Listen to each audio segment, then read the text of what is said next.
Donc c'est un projet qui porte sur l'ensemble de la Normandie avec un projet qui a commencé donc en février 2017. Tout à fait. Alors de quoi s'agit-il exactement ?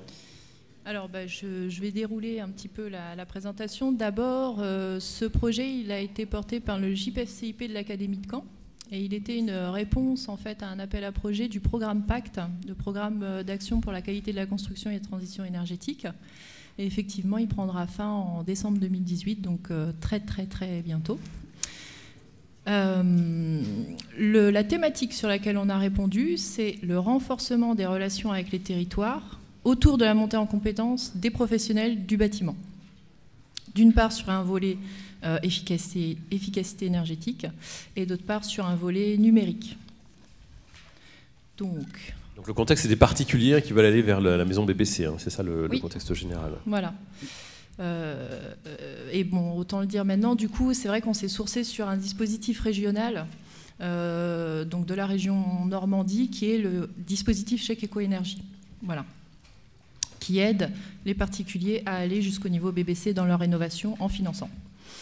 C'est un projet, ça c'est important, qui a été mené en partenariat avec vraiment des acteurs clés du territoire. On voit la région Normandie, mais on avait également les branches professionnelles, FFB CAPEB, mais aussi des associations régionales, et puis des entreprises privées, avec EDM, voilà, Manuel Adam, que vous avez rencontré hier, c'est pour ceux qui étaient là, et Pouget Consultant également, puis d'autres organismes de formation. Donc vous voyez, c'était un partenariat qui était assez vaste, qui a permis d'aller chercher des compétences diverses et variées. Alors, la réponse du GIP à cet appel a fait naître un projet, on peut le dire, ambitieux et complexe, parce que conçu comme un véritable dispositif de formation, où chaque action, finalement, va venir compléter les autres. On peut quand même identifier, j'allais dire, 3 thématiques transversales, qui sont la rénovation du logement individuel, le geste professionnel performant, et enfin, le numérique. Sur cette trame-là, 4 axes de développement ont été imaginés. Alors, d'abord, tester un outil numérique prometteur à l'époque, puisque ça a été écrit il y a 2 ans, voire 3, donc ça commence à remonter. Donc cet outil, c'était la maquette numérique, mais dans le contexte très particulier du chantier de rénovation, c'est-à-dire finalement faire se rencontrer 2 champs assez éloignés, qui sont d'ailleurs encore assez éloignés. Et c'était le challenge parce que la maquette numérique était et est encore réservée à des chantiers plus conséquents. Ah, c'est allé un peu trop vite. Donc, le deuxième axe, c'est le développement d'une application mobile qui permettrait à tout professionnel sur un chantier d'entrer un certain nombre en fait, de caractéristiques du bâtiment à rénover, pour pouvoir le guider vers une littérature alors, existante. Hein. On est sur RAGE, les outils AQC, RETEX, cahier de prescription technique, etc. Et donc qui touche aux bonnes pratiques de rénovation. On est sur un référencement de bonnes pratiques et pas du tout de réglementation. Par exemple, on a exclu complètement des textes provenant des DTU. Le 3e axe que nous avons travaillé, voilà, c'est la réalisation par des enseignants formateurs Praxibat de tutoriels vidéo type pas à pas sur un certain nombre de gestes techniques déterminés par eux-mêmes. Là, l'idée, c'est d'enrichir les plateaux Praxibat avec une approche pédagogique qu'on pourrait appeler inversée, grâce au numérique et en introduisant vraiment l'usage du numérique sur la formation aux gestes techniques qui est le cœur du dispositif Praxibat. On a d'ailleurs des collègues dans la salle qui nous ont bien aidés, le lycée Gabriel d'Argentan notamment, sur cette question-là. Et enfin, alors là, un petit lag, la réalisation d'un MOOC. On a réalisé un MOOC de sensibilisation au BIM et surtout à la maquette numérique, à destination des professionnels et diffusé sur MOOC Bâtiment Durable, qui est la plateforme donc, portée par l'ADEME. Donc, ce que j'ai essayé de montrer avec cette présentation, c'est un petit peu le foisonnement de thématiques auxquelles on a été confrontés. C'était finalement de vastes sujets, vous verrez qu'on n'a pas pu aller au bout de toutes les expérimentations, finalement, dans un si court laps de temps. Mais on a balayé pas mal de choses assez intéressantes. Donc, d'abord, en ce qui concerne la maquette numérique sur les chantiers de rénovation.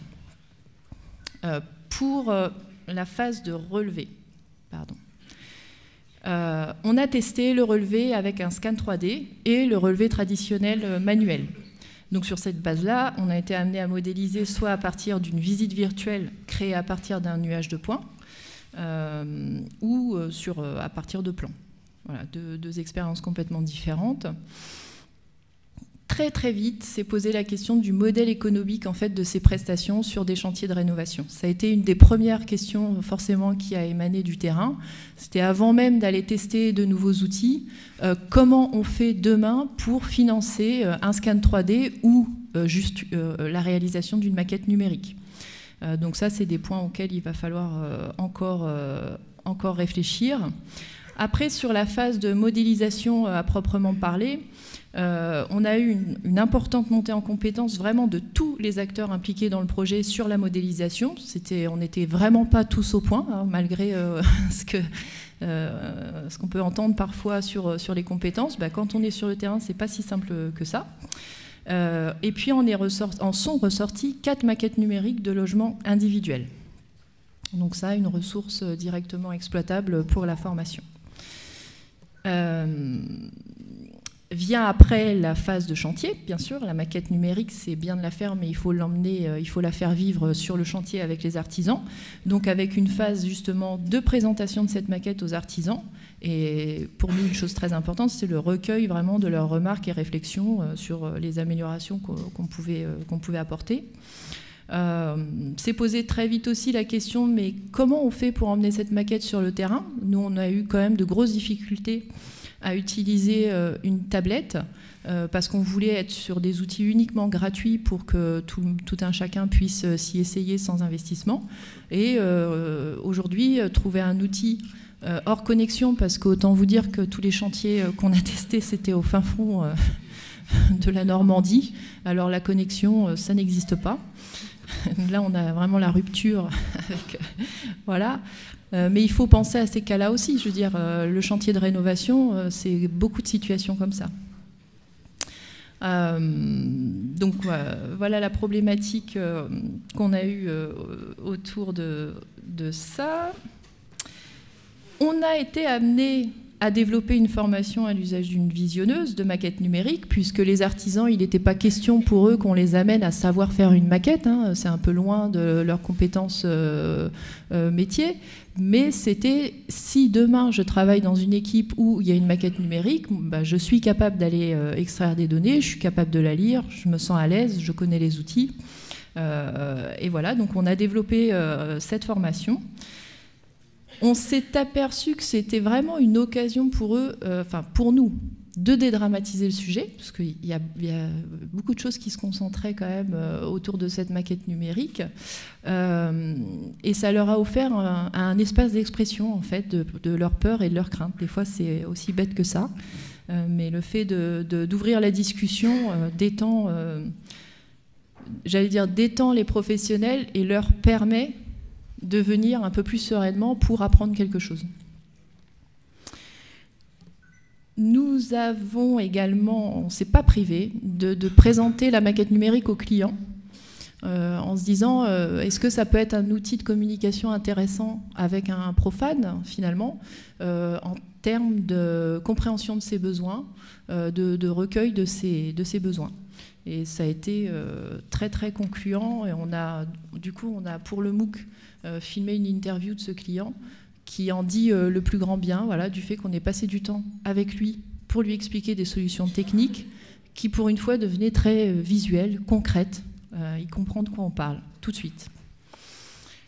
Pour finir, on a côté technique mené un ensemble de tests de compatibilité entre logiciels, surtout entre le logiciel de modélisation, donc nous on utilisait Revit, et puis les logiciels de thermie. On a testé Perenou, Climawin et d'autres encore, SIP, voilà.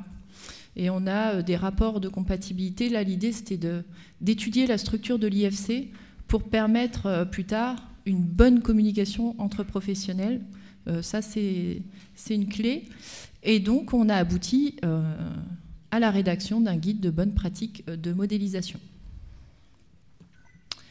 Sur l'action 2, l'appli mobile, donc là, vous pouvez voir un petit extrait d'à quoi ça ressemblera.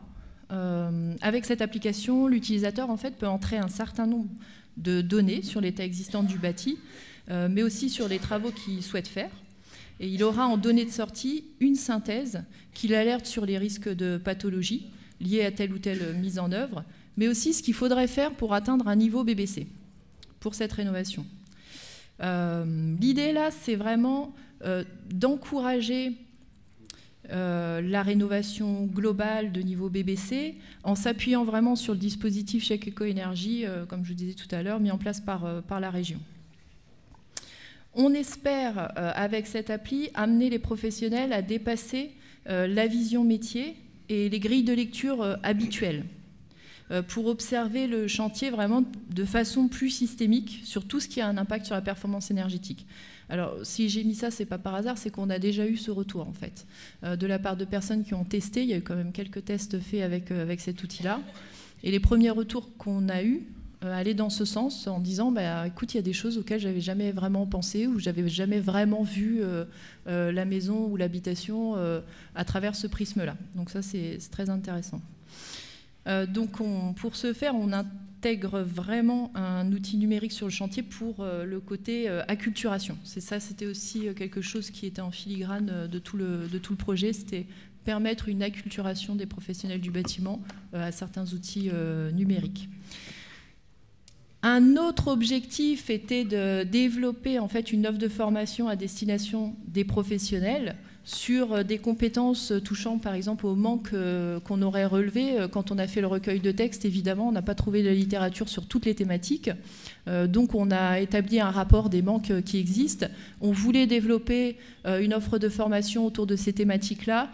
Et là, on n'a vraiment, mais alors vraiment pas eu le temps. On ne s'est pas bien rendu compte à l'écriture que développer une appli mobile aussi complexe que ça, c'est vraiment chronophage. Sur l'action 3, là il s'agissait, comme je le disais tout à l'heure, de mobiliser des équipes pédagogiques éducation nationale autour d'une pratique innovante en s'appuyant sur la compétence Praxibat et sur ses plateaux. Donc là, l'introduction d'un outil numérique dans l'acte d'apprendre fait évoluer le positionnement des formateurs. Ça peut venir réinterroger sa pratique professionnelle à différents niveaux, aussi bien pédagogique que technique. Parce que malgré voilà, qu'on était en face de formateurs, d'enseignants très performants dans leur classe, le fait de devoir tout d'un coup scénariser un geste qui va passer en vidéo, mais c'était un exercice nouveau. Il y a des questions nouvelles qu'il fallait venir se poser en se disant mais attends, faut pas que je passe trop vite sur telle petite chose que je fais, parce qu'en fait c'est fondamental. Donc ça c'était aussi très intéressant comme travail pour nous. Donc on a mobilisé ces équipes enseignantes pour d'abord déterminer quels étaient les gestes techniques à prioriser. C'est vraiment eux qui ont décidé. Analyser avec eux ces gestes. Là, on a apporté de la méthodologie, mais en les poussant eux-mêmes à faire l'analyse, et puis enfin à les scénariser. Ces enseignants ont donc été formés à la réalisation, hein, c'est-à-dire vraiment aux techniques de filmage et montage vidéo. L'objectif derrière ça, c'était quand même bien de réinvestir ce travail sur les plateaux techniques, chose qui va être faite par le lycée Gabriel d'ailleurs, en s'appuyant sur la compétence des formateurs et vraiment en intégrant le tuto à un parcours de formation. Donc nous, sur la temporalité du projet, on ne l'a pas réalisé, mais on fait confiance à nos partenaires dans les lycées pour continuer à porter ça. Et enfin, quatrième et dernier axe, le MOOC. Alors le MOOC, ça aurait pu être en soi un projet, parce que tellement ça a été pour toutes les équipes chronophage. Alors d'abord, il a fallu se conformer au timing, très particulier en l'occurrence, parce qu'on avait une triple contrainte. D'abord, le déroulé des chantiers, c'est pas nous qui décidons comment on avance sur un chantier de rénovation, bien sûr.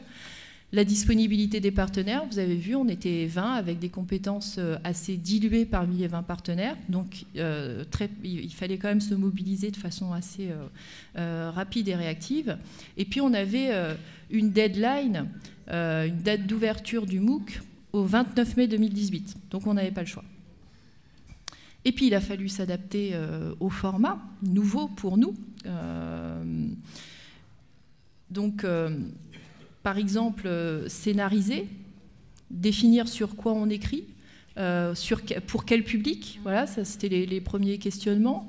Une fois qu'on a pris cette décision-là, ok, mais il faut écrire les scripts. Donc, qui va écrire les scripts? Qui a la compétence? Levez la main. Souvent, personne ne levait la main, n'est-ce pas? Donc, c'est vrai qu'il fallait se jeter à l'eau. Je les comprends, parce que même pour nous, parfois, c'était de la souffrance. Ce MOOC, c'était pas facile.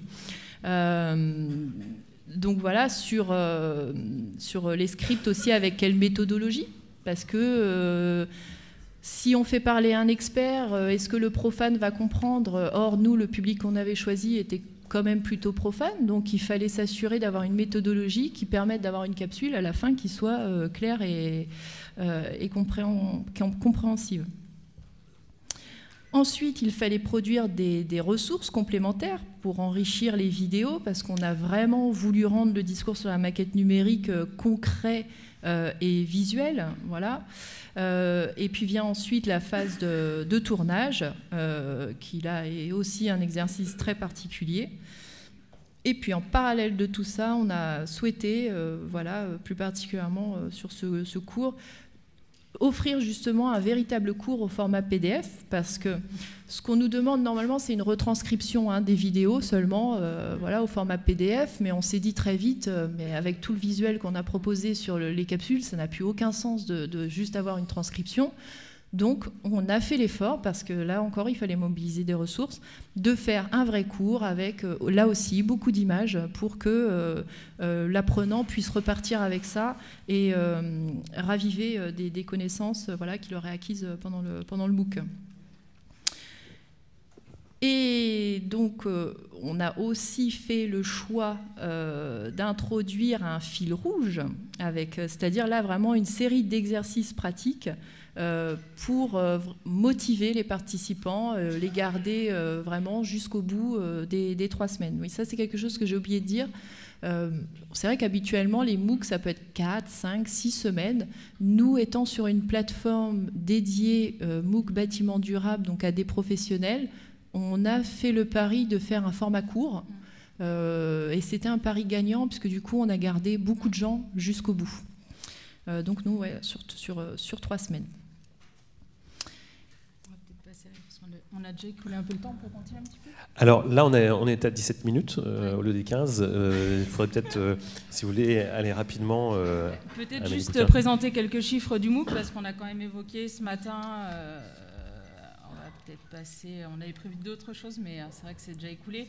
Est-ce qu'on a parlé des formats un peu MOOC ce matin? Donc juste pour donner peut-être un retour d'expérience là-dessus. Donc il y a une session, comme Aurore l'a dit, en mai dernier, donc sur 3 semaines, on l'avait laissé une semaine de plus pour que les participants puissent terminer, pour ceux qui étaient, voilà, même s'il n'y avait pas une charge importante de travail par semaine, on était sur une charge de 1 à 2 heures de travail par semaine, donc, sur un MOOC donc, qui ciblait quand même une thématique très spécifique, donc, et un public cible plutôt d'artisans, même si aujourd'hui on sait que ce n'est pas forcément le public qu'on a réussi à attirer le plus. Donc plus de 1100 inscrits, on a délivré 350 attestations de réussite, sachant que sur les 1100 inscrits, on a environ 460 personnes qui ont commencé le MOOC. Donc on a des retours très positifs, et en tout cas on a réussi à emmener un nombre important de personnes à finaliser en fait ce cours en ligne, qui est aussi, on va dire, un format auquel et peut habituer le public qu'on ciblait dans ce secteur, donc avec 80% de professionnels du secteur du bâtiment. Donc ça c'est remarquable. C'est vrai que c'est pas un public qui utilise les MOOC plus que ça. Donc là ça les familiarise en fait avec un système pédagogique un peu nouveau, quoi, qui est très disons qu'on est sur un format totalement à distance, donc c'est pas ça dépend dans les professionnels du bâtiment. Il y a des, on va dire, par exemple, les architectes, les ingénieurs vont être peut-être plus familiarisés. C'est aussi le public qu'on a plus attiré, mais aussi le public que la plateforme MOOC Bâtiment Durable attire plus de manière spécifique. C'est comme un succès. Il y avait quelques images aussi qu'on peut voir sur les chantiers, justement, qui ont été... Alors oui, c'était des vrais chantiers. On les a pas inventés, on a des vraies maisons. Donc ça, c'est une maison qui se situe dans l'Orne. Justement, le client... qui a eu beaucoup de problématiques dans un premier temps à se projeter dans sa rénovation, c'est-à-dire que quand le professionnel venait lui proposer des solutions, le client il remettait toujours tout en cause, c'est oui tout de suite, puis 2 jours après, non mais j'ai réfléchi, ça va pas le faire.